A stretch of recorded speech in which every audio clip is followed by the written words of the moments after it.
Go out and stay in nature. Yeah, people are scared. They're terrified. Yeah.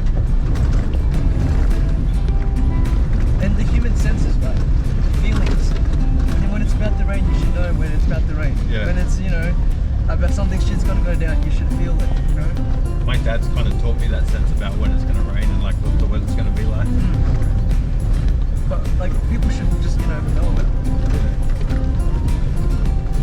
The energy your body gets when you sleep outside as well. Yeah. Well, that's why people are so much more like awake, I guess you could say, when... Oh shit. Wait. That's not recent, is it? Sure. Nature and martial arts.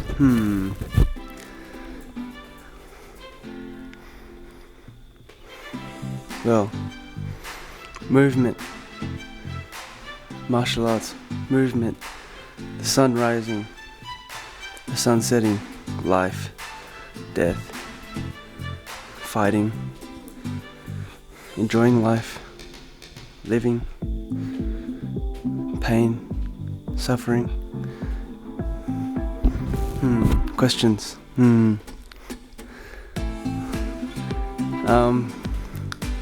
For martial arts training,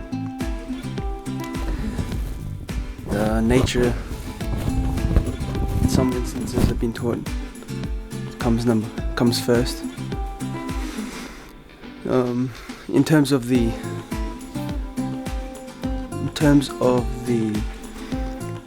spiritual side, nature is obviously very important in terms of meditation and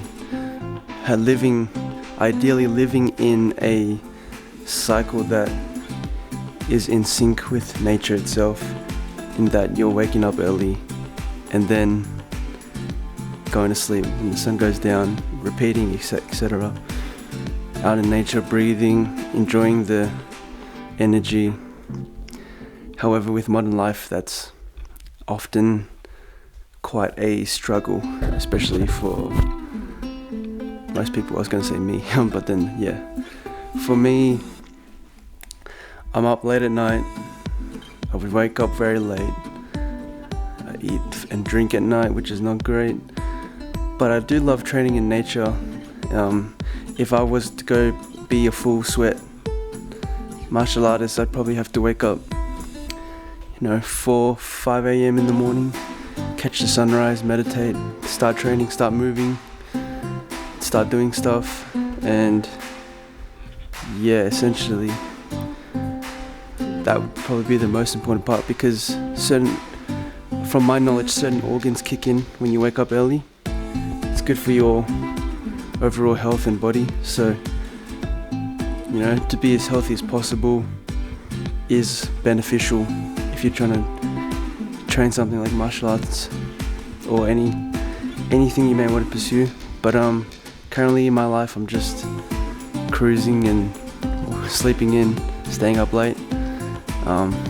It's fine at the moment, but probably when I get older, I'll have to adjust. I do want to try consistently waking up and doing some training, but that would take a lot of effort and commitment.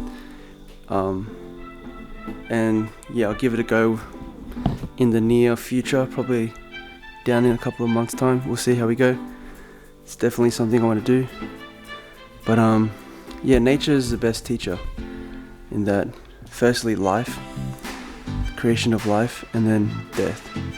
I think death is the best teacher because it makes you think how you should live and treat each moment each breath, each step. Because nothing's guaranteed, so you may not be here the next moment or the next day.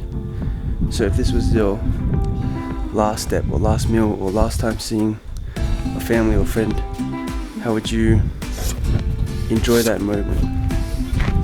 It is tough, but then stuff like training with a sword puts you on the edge, a very thin, sharp edge, in that the way you treat life should be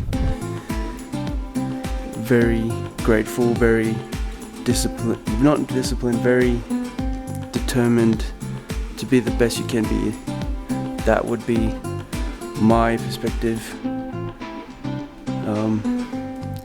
And then aiming for self-development sort of thing. But then, as I said, in nature, like no matter how high you build your sandcastle up on the beach, the wave will come in and wash it all away. You could spend your whole lifetime trying to build a sandcastle, but then a wave comes in at night, and then boom, or whoosh, and it's gone. So we have to make decisions on how we want to live our lives.